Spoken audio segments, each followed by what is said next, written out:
क्या बात है राजा। करे तू इंस्टाग्राम चलावेली का?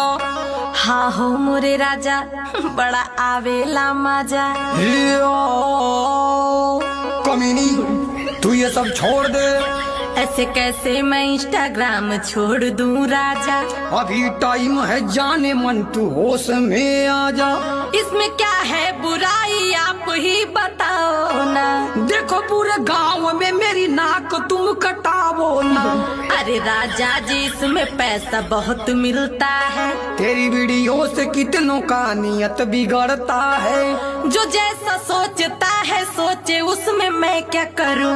तू इंस्टाग्राम पे वीडियो बनावल बंद करूं। देखा राजा एमे फिल्टर बहुत कमाल के हा।